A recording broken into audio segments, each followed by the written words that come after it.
all Maximas, they have 5 studs. Why the f did I open up this box and there's a 6 stud rotor in the box?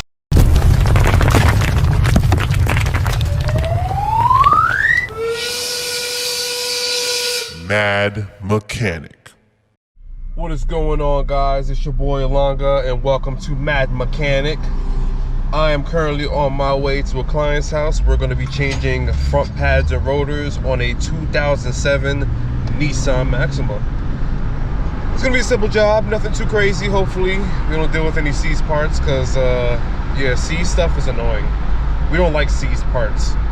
They're not fun. But yeah, after that, I believe I have a diagnostics to do on a Nissan Pathfinder, I believe. Not 100% sure, I gotta check. But yeah, diagnosis on that, and then that's what we got for today. So let's get into it. Oh, I'm dumb. It's this side. Yeah, okay, that was my fault. I know this client personally. I've been here before. This car's right there. There it is. And there's this bike. Okay. Alright, so this is what we're gonna do. I'm gonna park right here. I should have pulled in because he's parked out. Don't mind me, just me not knowing where the hell I'm going. It's all good. Alright. There we go. Right here. I'm gonna push myself out just a little bit more. Just so I have room to work on the driver's side, I mean passenger side.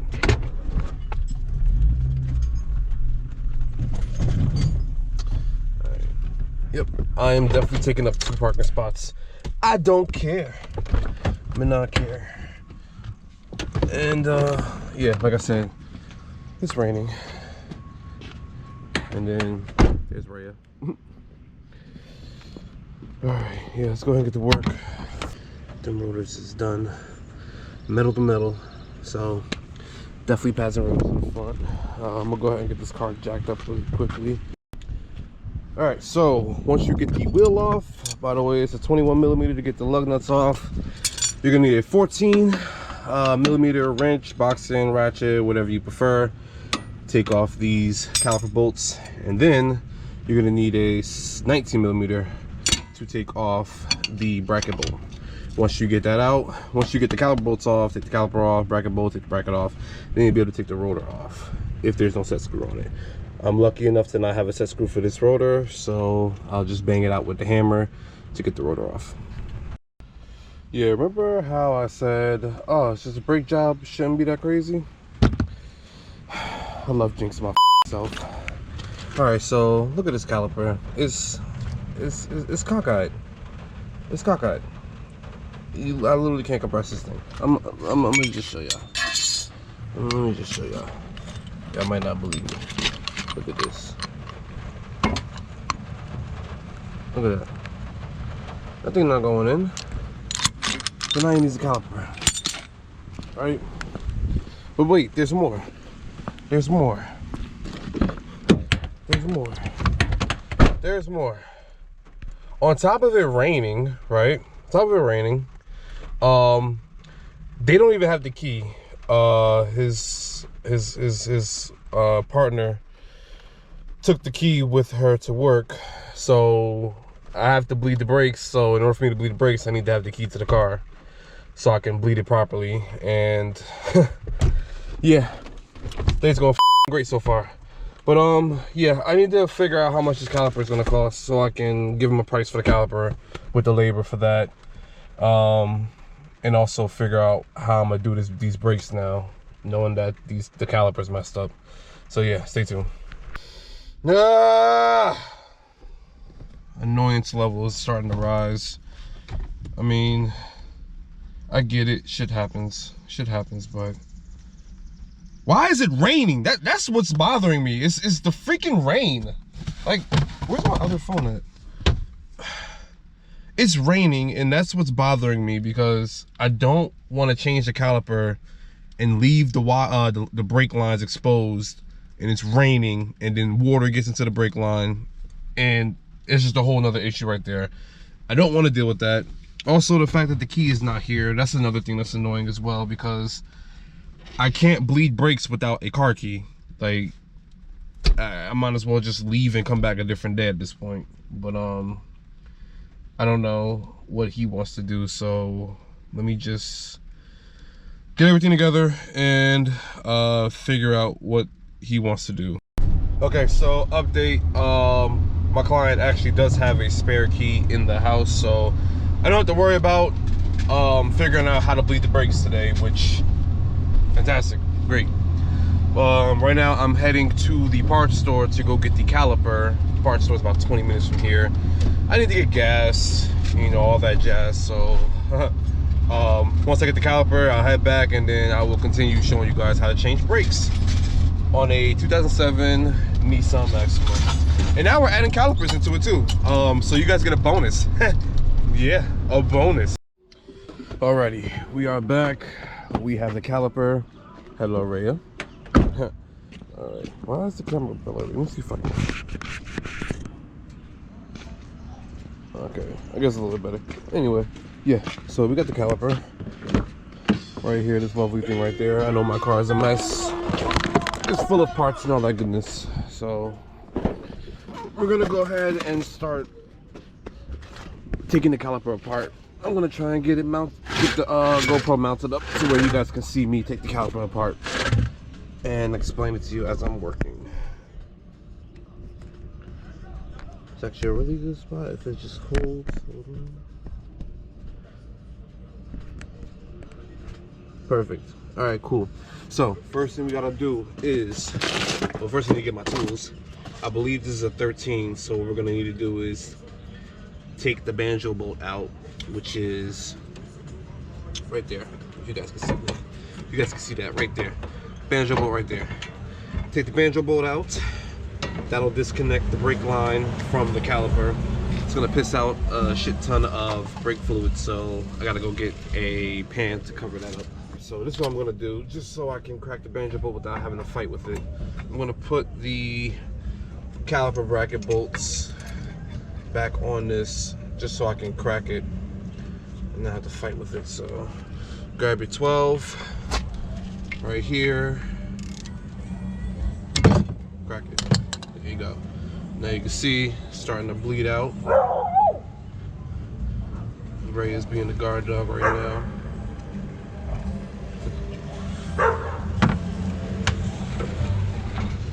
Just like that, caliper's out.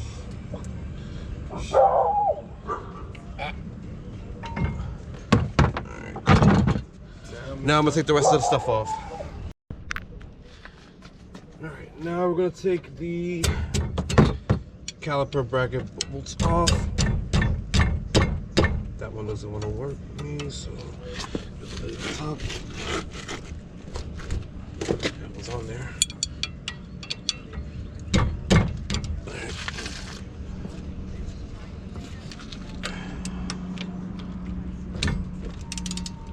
I actually might have to move this over.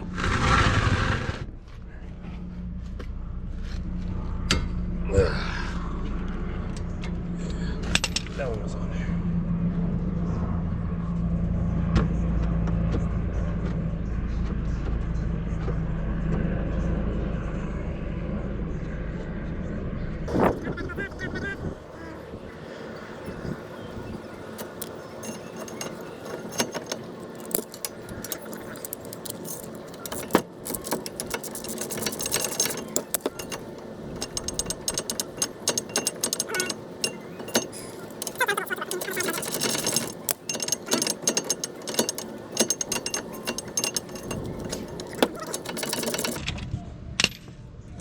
There we go. Cool. Brackets off. Motor off. This thing's got a lot of play. You don't need wheel bearings.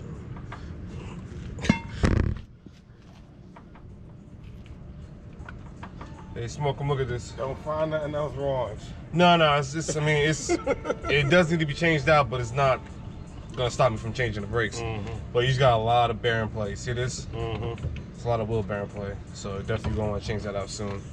That looks like it's a press on. Yeah, it's a press one. So that's out and then press back on. Yeah. Fortunately, I don't do press on bearings. Yeah, that's what I was asking you last time. Yeah. I gotta go see that. We only gonna get that new caliper on. I'm gonna give y'all some advice, and I'm really giving myself some advice too. Check your parts, bro. O'Reilly's dumbasses gave me the wrong part, bro. They gave me the wrong rotor.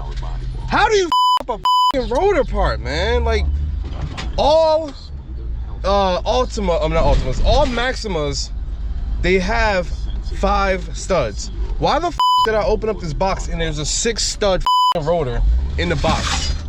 Like, oh my gosh, like I gotta start checking these parts, because these people are incompetent. I swear, they cannot do their job. Like I could go do the job for them at this point. Like, damn. And like, this is a waste of time. Again, I have to go back out to go get parts, because either something happened to the car or mother can't do their job, and I'm losing money on this shit. Like, I'm wasting time. It's just annoying. Long story short, just check your parts. I don't care if they say, oh, this is the exact part, this is the right one. No, that. Check this shit, bro. Because had I checked the shit, had I opened the box right in front of their face, I'd have known that this is not the right part. So here I go. Thankfully, O'Reilly's is right around the corner from the client house. Hopefully they have this part, because this is annoying. And I had to push back my, I had a 3 o'clock appointment. I told y'all with that that Nissan. I had to push him back to 5 o'clock because of the backup that I got hit with this car. So it's just, yeah. When shit happens, everything just gets pushed back. And it's annoying. Alright, go ahead and get this side taken apart. No caliper on this side, so it's just gonna be the brakes. So I already got the pads off. The wheel's locked on the left side, so I can't turn it back. But that one you can take off. Taking the bracket bolts off again on this side. Once you get those bracket bolts off, go ahead and take that caliper off. Alright, come on, that caliper bracket off. Almost there. There we go. Alright, put that to the side. Take that off.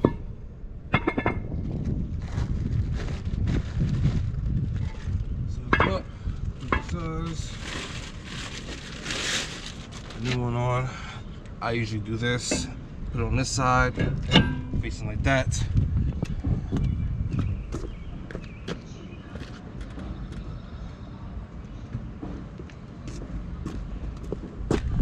Grab yourself some brake clean, and then go ahead and just spray it. Get all that dirt off there. Take it, flip it. That to keep the rotor from moving, you can also put the lug nut right here. Come on, spin it for me.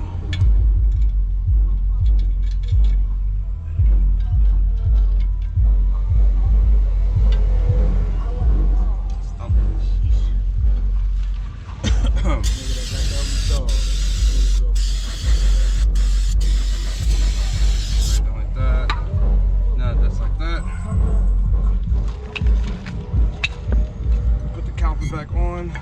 I'm saying caliper bracket back on.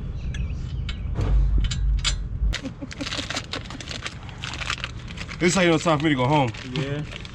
This day's been long. This day has been a day. Alright, cool.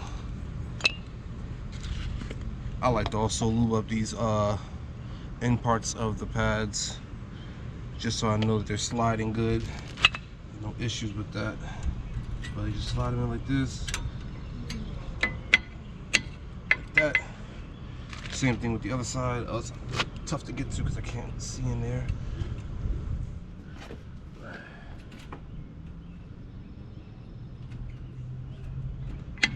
Awesome sauce. Okay. last but not least, for this side, I just gotta compress this caliper. Yeah, that's what this tool does. Compresses it. And then once it's fully in, slides right back on the caliper. Alright, so now that's fully compressed. Slide it back on like this. Bada bing, bada boom. Look at that, happy brakes. We got happy brakes in the front. Nobody's sad. And then just do the opposite of what I did in the beginning. Just tighten everything back up. Hey, had that thing on there. Still holding it? Yep. Alright, definitely nothing in there. Pump it up again. 1, 2, 3. Pump it up a couple times. Yeah, that's why no fluid was getting in there. That's why. Okay, you can hold it. Yep. All right. There we go. Pump it up again.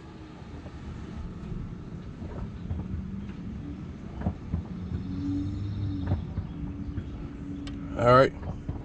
Holding it.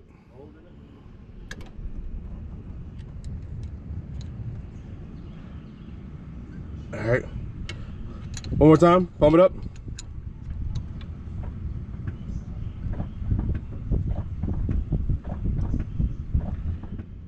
All right. Hold it. There we go. Solid. Yep, that's a solid stream. You're good. And that, guys, is how you bleed brakes. But always make sure that the client or the person that's bleeding the brakes, that's pumping the pedal, make sure they hold that pedal down and don't let them push up on the pedal when you have it bleeding. Huh? Let it go? Yeah, you're good, you're good, you're good. But yeah, because if he lets up on the brake pedal while the bleeder is open, it's gonna suck in all that air and it's gonna send it all into your brake lines, which would cause problems. So definitely make sure that pedal is pressed while the bleeder is open. All right, guys, this is gonna be it for this one. I haven't heard from my second client, so I'm guessing he probably canceled on me. Yeah. So yeah, things happen, you know, parts get messed up, cars break down more than they already were. I can't control it, but it is what it is. So I'll see y'all on the next one here on Mad Mechanic. Burr!